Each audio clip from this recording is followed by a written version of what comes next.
हाँ जी, next point है हमारा सरकार का अत्याचार। सरकार के अत्याचार में क्या आ जाता है कि जो असहयोग आंदोलन और खिलाफत आंदोलन जो इकट्ठे शुरू किए गए थे, ठीक है, हिंदू और मुसलमानों ने इकट्ठे भी एकता के रूप में ही शुरू किए गए थे ये, ठीक है।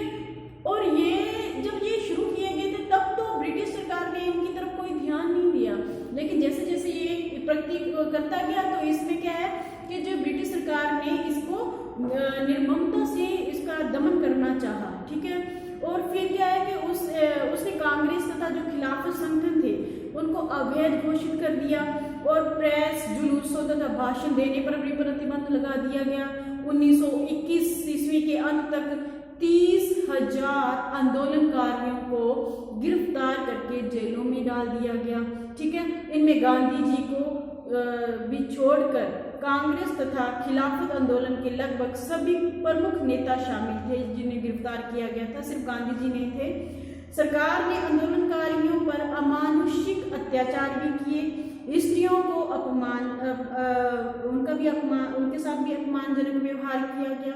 और इसके बिना बंबई में प्रिंस ऑफ वेल्स के विरुद्ध एक बड़े प्रदर्शन को कुचलने के लिए सरकार ने गोलियां चलवा दी गई, जिसमें 53 आंदोलनकारी मारे गए थे और 400 अन्य घायल भी हुए थे। सरकार ने इस क्रूर दमन के बावजूद लोगों के प्रोत्साहन में किसी प्रकार की कोई कमी नहीं छोड़ी, ठीक है ना।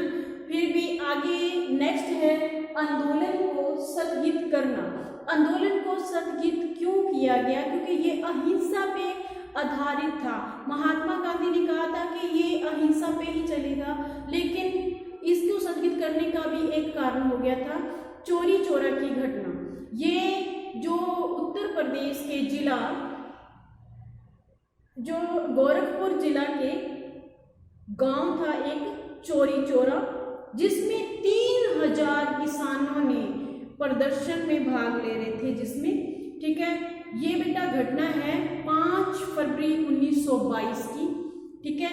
इसमें चौरा चौरी गांव के किसान कम से कम 3000 थे और ये एक प्रदर्शन कर रहे थे, लेकिन कुछ पुलिस वालों ने प्रदर्शनकारियों को डराने के लिए उन पे गोली चलवा दी। तो जिससे क्या हुआ कि इस कारण आंदोलनकारी जो थे वो भड़क गए, उन्होंने पुलिस वालों के ऊपर ही हमला कर दिया और यहाँ तक कि वहाँ के थाने को, जो पुलिस थाना था, उसी को ही जला दिया, जिसमें 22 पुलिस कर्मचारी मर गए और कई घायल भी हुए। और क्योंकि ये पुलिस थाने को ही क्या है कि आग लगा दी गई थी, और जिससे कि इस घटना से महात्मा गांधी जी को बहुत दुख पहुंचा और उन्होंने उनको ये भय सताने लगा कि कहीं ये आंदोलन अहिंसा का रूप ना धारण कर ले, ठीक है। और इसलिए उन्होंने 12 फरवरी 1922 को बारदोली, जो कि गुजरात में है, महात्मा गांधी ने इस आंदोलन को स्थगित करने का जो है घोषणा कर दी गई थी, ठीक है। और महात्मा गांधी का और इसके बिना महात्मा गांधी के असहयोग आंदोलन को स्थगित करने के इस निर्णय से सुभाष चंद्र बोस, जवाहरलाल नेहरू, लाला लाजपत राय तथा अन्य युग के जो राष्ट्रवादी थे, उन्होंने बहुत आलोचना भी की थी कि क्यों ये आंदोलन स्थगित किया। इस कारण महात्मा गांधी की लोकप्रियता में भी कुछ कमी आई और इसका लाभ उठाकर सरकार ने 10 मार्च 1922 को उन्हें गिरफ्तार कर लिया था और उन पर देशद्रोही का मुकदमा चलाकर 6 वर्ष की उन्हें जेल सजा सुना दी गई थी। और जो सजा सुनाते हुए जो जस्टिस था C.N. ब्रूमफील्ड, उसने कहा था कि यदि भारत में घट रही घटनाओं की वजह से सरकार के लिए सजा के इन वर्षों में कमी और आपको मुक्त करना संभव हुआ तो इससे मुझसे ज़्यादा कोई प्रसन्न नहीं होगा। तो आगे बेटा ये इसके बाद जो महात्मा गांधी है 2 वर्ष की जो है सजा काटने के बाद उन्हें रिहा भी कर दिया गया था, ठीक है। अब असहयोग आंदोलन का महत्व क्या था बेटा? आपको बता दूं कि जो असहयोग आंदोलन जिन उद्देश्यों को लेके शुरू किया गया था वो उद्देश्य जो है पूरे नहीं हो पाए थे। एक तो ये था कि पंजाब में हुए अत्याचारों के विरुद्ध कुछ भी ना कर सका।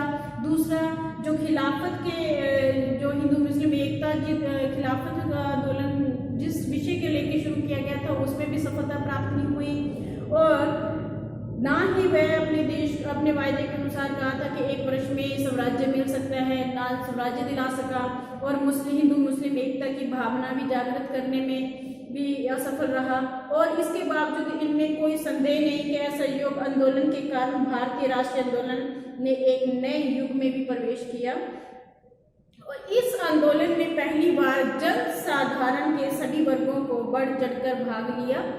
इस कारण उनमें एक नई राष्ट्रीय जागृति का भी विकास हुआ, और हिंदू तथा मुसलमान जो थे कंधे से कंधा मिलाकर ब्रिटिश शासन के विरुद्ध लड़े, और इसके बिना इनमें जो परस्पर एकता भी मजबूत हुई थी हिंदू मुसलमानों में। और कांग्रेस पार्टी लोगों में बहुत लोकप्रिय भी हुई।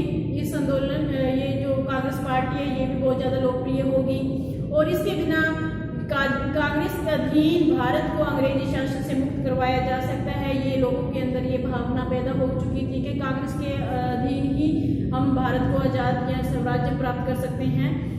और इसमें आंदोलन के दौरान जो सरकार द्वारा आंदोलनकारियों पे जितने अत्याचार किए गए थे उनके और इसके कारण लोगों के मनों में ब्रिटिश सरकार के प्रति जो भय था वो जाता रहा था, और विदेशी माल का बहिष्कार कर स्वदेशी वस्तुओं का जो प्रयोग के साथ भारतीय उद्योगों को भी प्रोत्साहन मिला, और राष्ट्रीय शिक्षा संस्थानों की स्थापना के कारण शिक्षा के प्रसार में भी उत्साह मिला, और स्त्रियों के आंदोलन में भाग लेने में उनमें एक नया आत्मविश्वास भी पैदा हुआ स्त्रियों में। और कांग्रेस अब एक देशव्यापी संस्था बन गई थी।